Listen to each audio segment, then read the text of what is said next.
Hello students, this is Pranab and welcome to Shuffle YouTube channel. Students, তোমরা আমাকে প্রায় হাজার জন রিকোয়েস্ট করেছো যে স্যার কাইন্ডলি আমাদের ফিলোসফির ক্লাস নিয়ে আসুন, ফিলোসফির সিলেবাস নিয়ে আসুন এবং ফিলোসফির কোন বই নিব এই রিলেটেড ভিডিও নিয়ে আসুন। আমাদের ফিলোসফির কোনো টিচারই নাই, ইউটিউবে অনলাইনে কোথাও নেই তো নেই স্যার, আশেপাশেও নেই। কেন কি তোমরা ভালোভাবেই জানো ফিলোসফি এমন একটা সাবজেক্ট যেটাতে কিন্তু নলেজ দরকার। শুধুমাত্র এটা নর্মালি ইতিহাস ভূগোলের মতো পড়ে নিলে হবে না, এটাতে লজিক আছে, এটাতে বিভিন্ন রকম জিনিস আছে, ঠিক আছে। তার জন্য আজকে আমি তোমাদের সামনে নিয়ে এসেছি ফিলোসফির সিলেবাস। আজকে তোমাদের সামনে আমি এক্সপ্লেন করব কোন নাম্বার প্যাটার্ন, কোথা থেকে কত নাম্বার আসবে এক্সপ্লেন করব, কোন বই নিতে হবে সেটা এক্সপ্লেন করব, প্লাস সবচেয়ে বড় যে জিনিস ফিলোসফি কী জিনিস, ফিলোসফি জিনিসটা অ্যাকচুয়ালি কী সেটা আমরা বুঝবো। ফিলোসফিতে কী পড়তে হয়, কেমনভাবে পড়তে হয়, in depth in details, every single details তোমরা এই ভিডিও থেকে নিয়ে যাবা। যার জন্য তোমরা যারা এখন ক্লাস 11-এ উঠলে, ওকে, এবং ক্লাস 11-এ উঠে এখন চাও যে ফিলোসফিতে ভালো মার্কস আনবো এবং ফিলোসফি জিনিসটাকে জানবো ভালো করে, তাদের জন্য এই ভিডিওটা কিন্তু একটা রামবাণ হতে চলেছে। খুব মোস্ট ইম্পর্ট্যান্ট একটা ভিডিও তোমাদের জন্য। 1 সেকেন্ড 1 মিনিটও স্কিপ করবে না। এই ভিডিওটা ডিসাইড করবে যে ইন ফিউচার পর্যন্ত তুমি ফিলোসফিটা কত ভালোভাবে করতে পারবে। কেন কি মনে রাখবা, তোমার গোড়াটা মানে তোমার ইনিশিয়াল যে ফেজটা আছে, স্টার্টিংটা তোমার যত ভালো হবে, যত ক্লিয়ার হবে, ততটাই তুমি কিন্তু যে কোনো সাবজেক্টে মাস্টারি করতে পারবা। তাই আজকের ভিডিওটা ডিপেন্ড করবে যে তুমি ইন ফিউচারে ফিলোসফিটাকে কত ইনডেপথ জানবা, আর আমি তোমার সামনে কতটা ইন্টারেস্টিংভাবে ফিলোসফিটাকে রিপ্রেজেন্ট করলাম সেটাও কিন্তু ডিপেন্ড করবে যে তোমার ফিলোসফির প্রতি ইন্টারেস্ট কতটা আসবে। আমি যদি আজকে তোমাদেরকে আপ ডাউন বলে দিই তাহলে কিন্তু তোমাদের ফিলোসফির উপর থেকে ইন্টারেস্টও নষ্ট হয়ে যেতে পারে। সেই জন্য আমি তেমনভাবেই তোমাদেরকে বোঝাবো জিনিসটা জলের মতো সহজ করে, যাতে তোমাদেরকে ফিলোসফিটা একটা ভালো ফেভারিট সাবজেক্টে পরিণত হয়ে যেতে পারে। তো চলো বেশি দেরি না করে আজকের এই মোস্ট ইম্পর্টেন্ট ভিডিওটি শুরু করা যাক। Let's get started.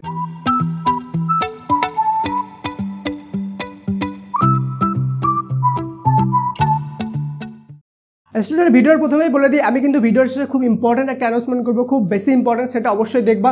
আর যদি চ্যানেলে প্রথমবার এসে থাকো অবশ্যই সাবস্ক্রাইব করে বেল আইকন প্রেস করে নাও। কেন কি এই চ্যানেলে তোমাদের ক্লাস 11 এবং ক্লাস 12 পর্যন্ত সমস্ত যত ইন ডেপথ ক্লাস হবে সব কিন্তু তোমরা এই চ্যানেলে পেয়ে যাবা, ঠিক আছে। সবার আগে তোমাদেরকে জানা উচিত ফিলোসফি পড়ার আগে, চ্যাপ্টার জানার আগে, সিলেবাস জানার আগে সবার প্রথম যে জিনিসটা জানা উচিত সেটা হলো যে ফিলোসফি জিনিসটা কি, ফিলোসফি মানে কি, ফিলোসফি আমরা কেন পড়ব, এর মধ্যে থেকে আমরা কি জানতে পারবো, এটা পড়ার উদ্দেশ্য কি, দেন তোমাদের উপর ডিপেন্ড করবে যে তোমাদের ওটার প্রতি ইন্টারেস্ট আসবে কিনা। আমি রাইট? তো সবার প্রথম তোমাদেরকে যেটা জানতে হবে দর্শন বা ফিলোসফি কি জিনিস। ইংলিশে ফিলোসফি, বাংলায় দর্শন, ওকে। সবার প্রথম দেখো, দর্শন শব্দটি এসেছে দৃশ শব্দ থেকে। কি বললাম? দৃশ। এটা একটা সংস্কৃত শব্দ। কি শব্দ? সংস্কৃত, ঠিক আছে। সংস্কৃত শব্দ হলো আমাদের দৃশ। দৃশ শব্দের অর্থ হলো দেখা, কোনো কিছুকে দেখা, ওকে। তো এই দর্শন শব্দটা কি থেকে এসেছে? দৃশ শব্দ থেকে, যেটা একটা সংস্কৃত শব্দ। এটা কিন্তু একটা কোশ্চেন আসবে তোমাদের, ওকে। কি শব্দ? সংস্কৃত শব্দ, এর অর্থ হলো দেখা।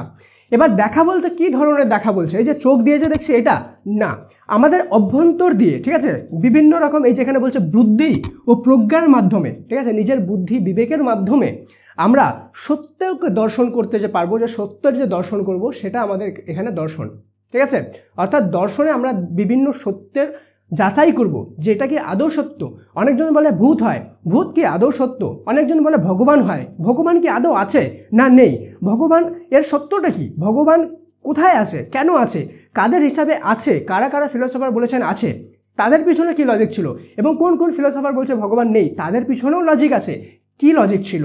যখন তুমি দেখবা না, তোমার একটা ওভারঅল সত্য নিয়ে একটা ব্রেন খুলে যাবে যে ভূত, আমরা অনেকজনই বলি ভূত কী জিনিস, তো বিভিন্ন জীবনের, আমাদের জীবন কী জিনিস, জীবনের লক্ষ্য কী, জীবনের উদ্দেশ্য কী, পরম জ্ঞান কি, পরম জ্ঞানে কি জানা যায়, এর উদ্দেশ্য কি, এটা কি আদৌ আছে, এর পক্ষে বিপক্ষে যুক্তি, এইসব জিনিস জানবো।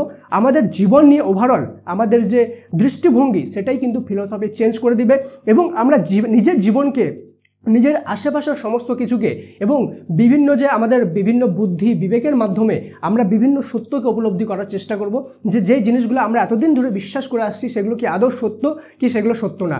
এইটার মাধ্যমে আমরা কি বুদ্ধি ও বিবেকের মাধ্যমে এই সত্যগুলোকে দর্শন করব, চোখের মাধ্যমে না, বুদ্ধি আর বিবেকের মাধ্যমে সেগুলোকে দর্শন করব।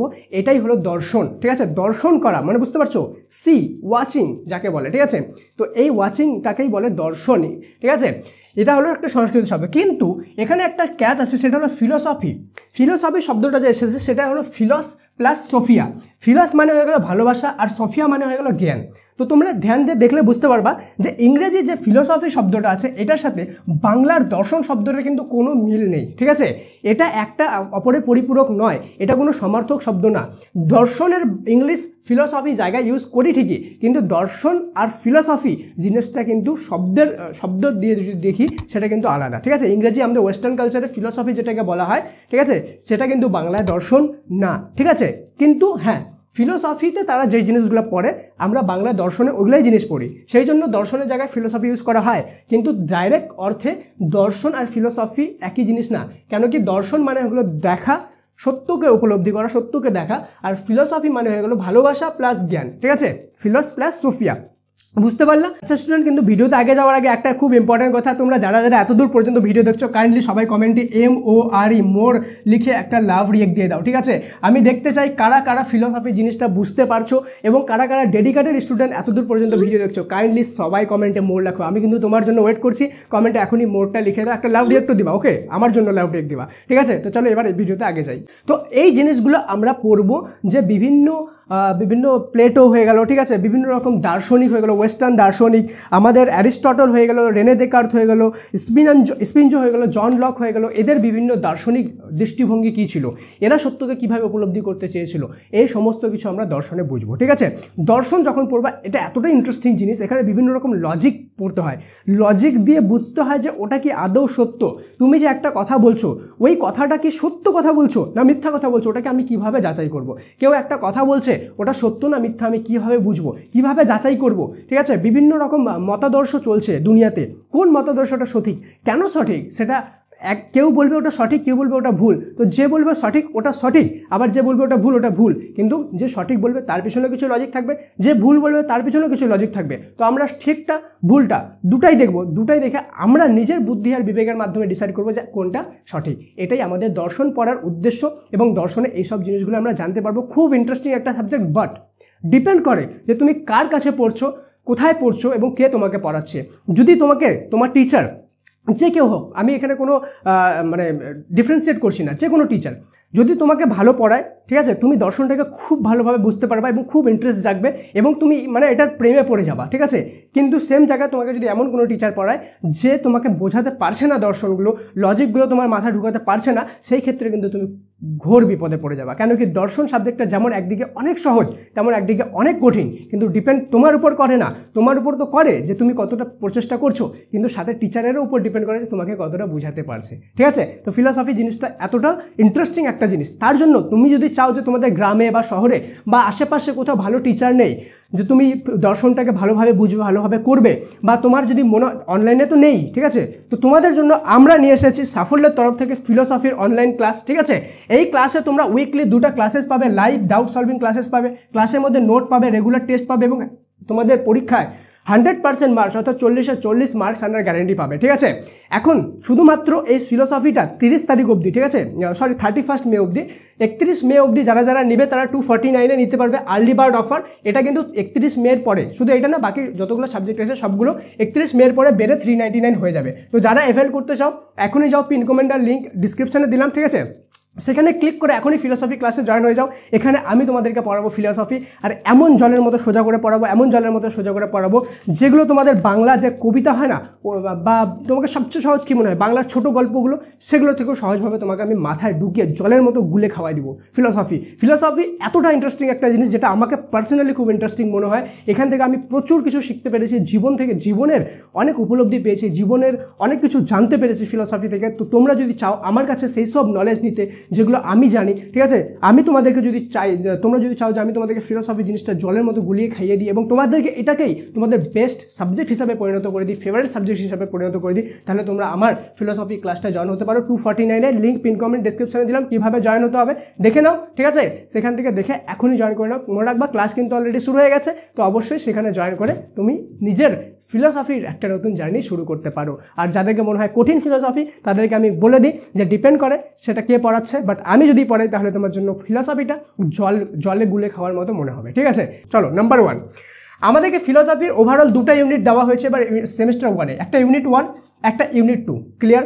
ইউনিট 1-এ যেটা আছে সেটা হলো ভারতীয় দর্শনের ভূমিকা, আর ইউনিট 2 যেটা আছে সেটা হলো আমাদের পাশ্চাত্য দর্শনের ভূমিকা। ঠিক আছে, ভারতীয় দর্শন অর্থাৎ ভারতীয় দর্শনে আমরা পড়বো যে ইন্ডিয়ান ফিলোসফারদের, ঠিক আছে, ইন্ডিয়ান যে ফিলোসফার আছে বা ফিলোসফি আছে সেই জিনিসটাকে বুঝবো, ইন্ডিয়ার যে কালচার সেই জিনিসটাকে আমরা ইনডেপথ দেখবো যে ইন্ডিয়ার ফিলোসফারদের নজরে ফিলোসফি কী জিনিস। ঠিক আছে, দেন এরপরে চলে যাবো আমরা পাশ্চাত্য অর্থাৎ ওয়েস্টার্ন কান্ট্রিগুলো যে আছে তাদের হিসাবে ফিলোসফি কী, তাদের ফিলোসফাররা ফিলোসফি নিয়ে কী বলেছেন, এইসব জিনিস আমরা দেখবো। ঠিক আছে, তো সবার প্রথমে আমরা যে ভারতীয় দর্শনের ভূমিকা অর্থাৎ আমরা এখানে দেখবো যে ইন্ডিয়ান ফিলোসফাররা দর্শন বলতে কি বুঝিয়েছেন, আমাদের ভারতীয় দর্শনের কী কী লক্ষ্যগুলো কী আছে। ঠিক আছে, মানে ইন্ডিয়ান ফিলোসফি যে পড়বো আমরা সেটা লক্ষ্য কী এটা আমরা সংক্ষেপে এই চ্যাপ্টারে বুঝবো। ঠিক আছে, জ্ঞান যে লাভ করা হয়, চরম মানে পরম জ্ঞান যাকে বলে, ঠিক আছে, ওই জ্ঞান লাভের কী কী পদ্ধতি রয়েছে সেগুলো আমরা এখানে দেখব। এখানে 4 ভাগ দর্শন দেখব। ঠিক আছে, ন্যায়সম্মত প্রত্যক্ষের লক্ষণ দেখব, আর এখানে সবচেয়ে মোস্ট ইম্পর্টেন্ট নির্বিকল্প সবিকল্প প্রত্যক্ষ দেখব। ঠিক আছে, আর এখানে ন্যায় দর্শনের অনুমান সম্পর্কে বক্তব্য। আমি জানি এগুলো সমস্ত শব্দগুলো তোমাদের মাথার উপর দিয়ে গেছে, কারণ এটা তোমাদের জন্য নতুন, বাট ডোন্ট ওয়ারি। ঠিক আছে, আমি তোমাদেরকে সমস্ত কিছু ভালোভাবে বুঝিয়ে দিব। তো ওভারঅল তোমাদের যে এই ইউনিট 1 আছে এখান থেকে আমাদের আসবে 24 মার্কস, ওকে, আর ইউনিট 2 যেটা আসবে এখান থেকে 16 মার্কস আসবে। ঠিক আছে, কিন্তু শুধু ইউনিট 1-এ কয়টা চ্যাপ্টার আছে? 7টা চ্যাপ্টার, ওকে। এখান থেকে প্রথম অধ্যায় থেকে 2 নাম্বার, সেকেন্ড অধ্যায় থেকে 2, তৃতীয় অধ্যায় থেকে 3, চতুর্থ অধ্যায় থেকে 3 নাম্বার, এভাবে কিন্তু তোমাদের আসবে। আর সপ্তম অধ্যায় থেকে টোটাল 7 নাম্বার আসবে। সপ্তম অধ্যায়েও কিন্তু ছোটো ছোটো 3টা পার্ট আছে, একটায় 2 নাম্বার আসবে একটা চ্যাপ্টার থেকে, একটা চ্যাপ্টার থেকে 2 নাম্বার, আরেকটা চ্যাপ্টার থেকে 3 নাম্বার, এইভাবে টোটাল আমাদের 24 নাম্বার এখানে কভার করতে হবে। দেন চলে গেলো পাশ্চাত্য দর্শন বা ওয়েস্টার্ন যে আমাদের ফিলোসফি আছে। ওয়েস্টার্ন ফিলোসফিতে আমাদের দেখবো যে দর্শনের স্বরূপ ও শাখাসমূহ। ঠিক আছে, এখানে 6 নাম্বার পাবা। দেন এখানে দ্বিতীয় চ্যাপ্টার আছে জ্ঞানের উৎসসমূহ, ওকে। এই জ্ঞানের উৎসসমূহতে 2টা সাব চ্যাপ্টার আছে ছোটো ছোটো, ওখানে আমরা 5 + 5 10 নাম্বার দেখবো। ঠিক আছে, তো ওভারঅল আমাদের এটা কিন্তু থাকলো নাম্বার প্যাটার্ন এবং সিলেবাস। তো দেখা হচ্ছে পরের ক্লাসে, ততক্ষণ পর্যন্ত মন দিয়ে পড়াশোনা করো। লিঙ্ক পিন কমেন্ট আর ডেসক্রিপশনে দিলাম। আর এতদূর পর্যন্ত যারা যারা ভিডিও দেখছো অবশ্যই লাইক করে চ্যানেলটি সাবস্ক্রাইব করে দিও, আর এই ভিডিওটা সমস্ত স্টুডেন্টদের সাথে শেয়ার করে দিও। Thank you so much and may God bless you all.